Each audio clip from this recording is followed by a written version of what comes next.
कैसे करना? आपने ये जो कह दिया, हाँ, कलयुग केवल नाम आधारा, सुमिर सुमिर नर उतर ही पा रहा, तो सुमरी का क्या मतलब समझे आप? सुमरी का सही बात बोलना, मतलब सुमरी मीन्स का सुमिरन का मतलब क्या हुआ? कुछ लोग सोचते हैं सुमिरन का मतलब कि राम बोल दिया हो गया सुमिरन। ये बोल देना सुमिरन नहीं है। हाँ हाँ, अब उसको श्वास के साथ आपको ध्वनि को जोड़ना है।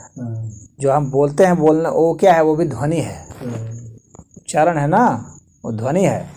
वो ध्वनि भी विचार से निकली है ना, तो पहले ध्वनि की तरंगों को लेंगे, फिर विचार की तरंगों को लेंगे और श्वास के साथ लेंगे, तब श्वास के साथ सुमिरन होगा। जहाँ भी मंत्र बताया जाता है वहाँ इसको बताया जाता है श्वास के साथ सुमिरन करना है। और सुमिरन का मतलब यह होता है कि उसका पता लगाना है।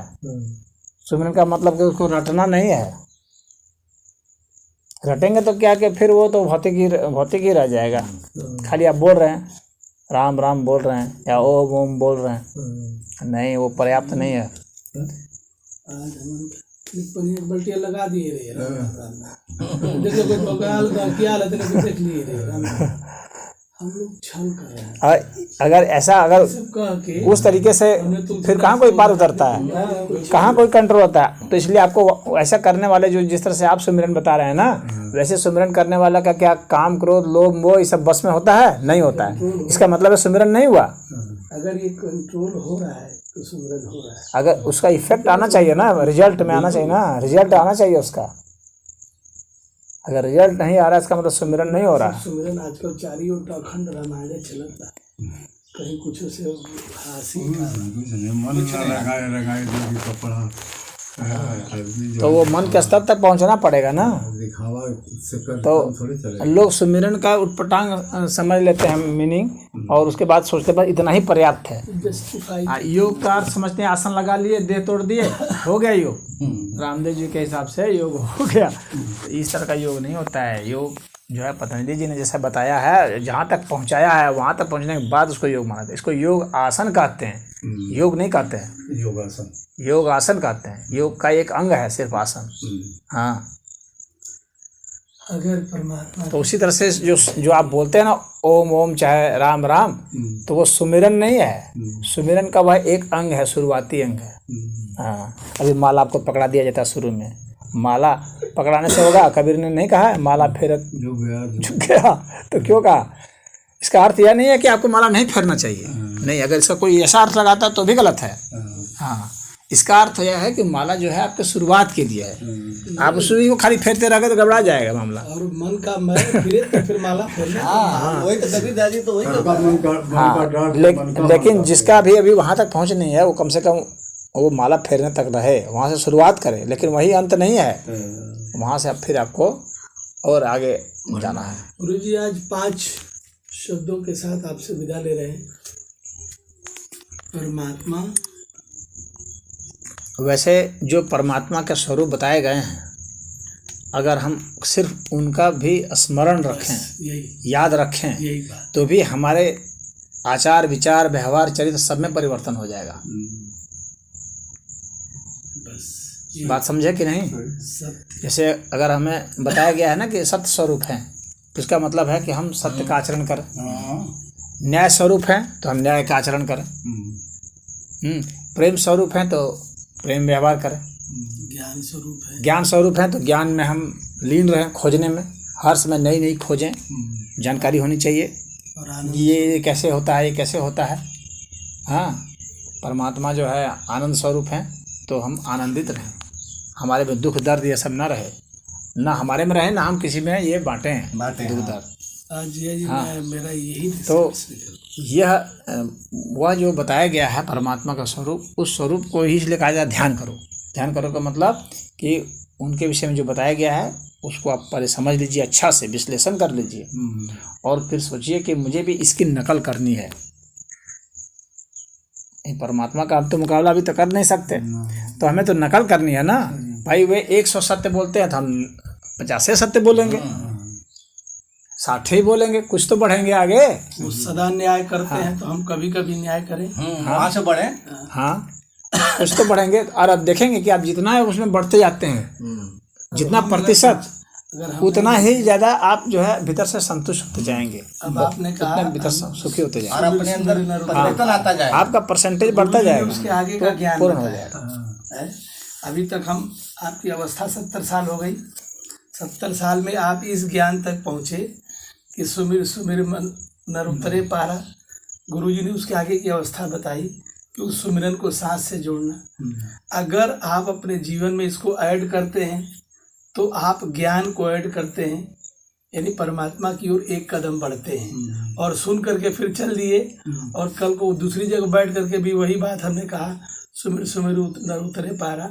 और अपने जीवन में हमने उस सुमिरन के साथ उस सांस को नहीं जोड़ा तो क्या हम ज्ञान के मार्ग पर प्रगति नहीं की, हमारी बातें चले।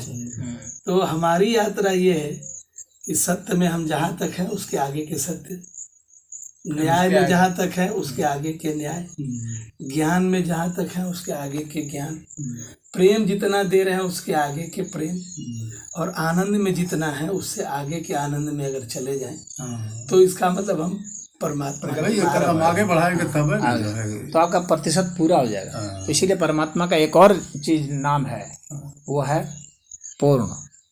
परमात्मा को पूर्ण भी कहा जाता है।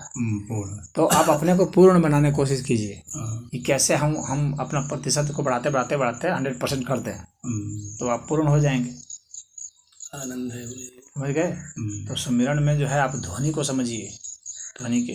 ध्वनि समझ में नहीं आती है सामान्य ना, तो ध्वनि का समझाने का एक तरीका मैं बताता हूँ। म्यूजिक को सुनिए, संगीत को। संगीत इसलिए बहुत महत्वपूर्ण है। जिसको भी मंत्र उच्चारण करना है उसके लिए संगीत एकदम अनिवार्य है, अन्यथा वो कोई भी प्रगति नहीं कर सकेगा मंत्र में, जान लीजिए। संगीत में लय जो है ना, रिदम जो होता है, तो संगीत में मंत्र है वह।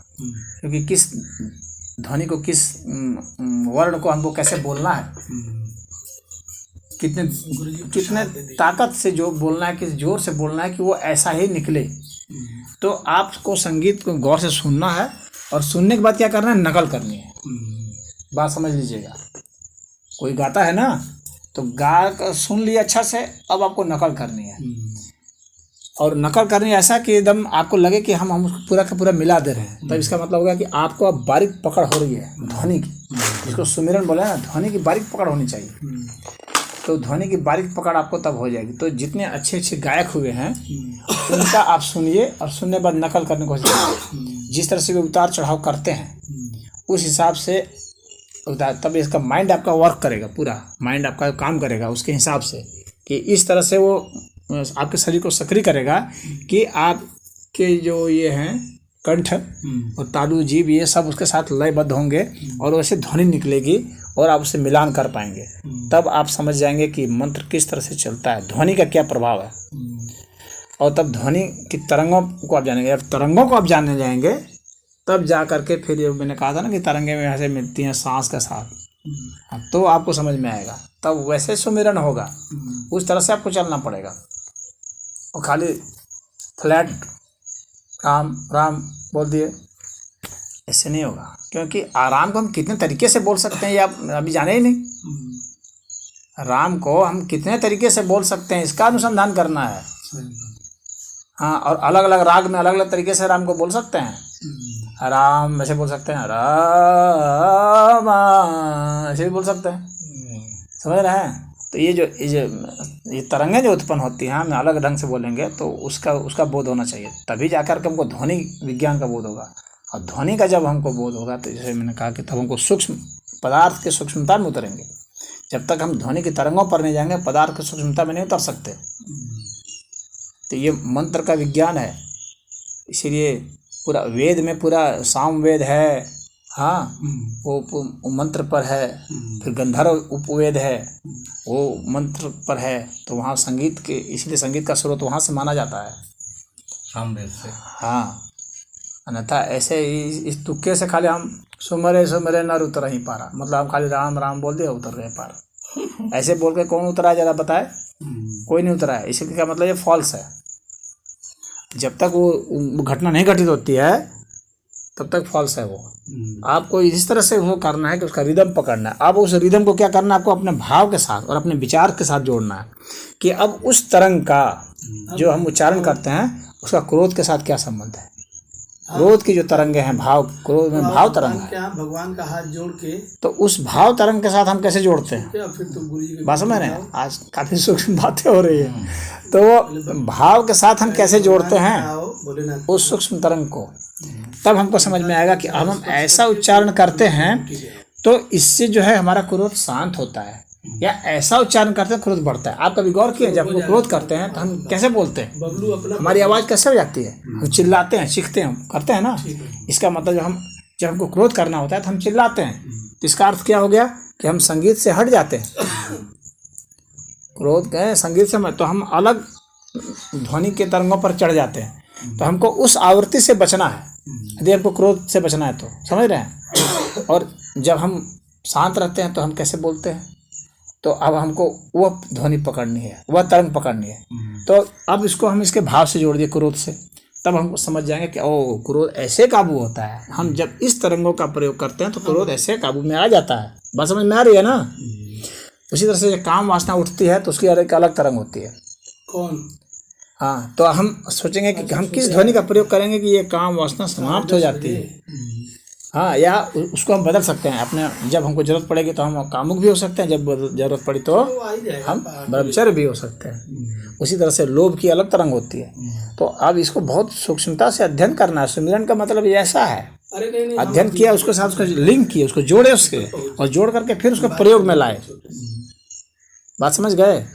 तो वही सुमिरन माना जाएगा जो व्यक्ति उसके माध्यम से अपने इन भाव तरंगों को अपने काबू में कर लेता है, यानी क्रोध, लोभ, मोह, राग, द्वेष को काबू में कर लेता है, तब उसका सुमिरन सही है। और नहीं काबू में करता है तो उसका सुमिरन बिल्कुल गलत है। वो उसको तरीका नहीं बताया उसे गुरु ने, उसको गुरु को कोई ज्ञान नहीं रहा होगा, और उसने खुद भी कोई शोध नहीं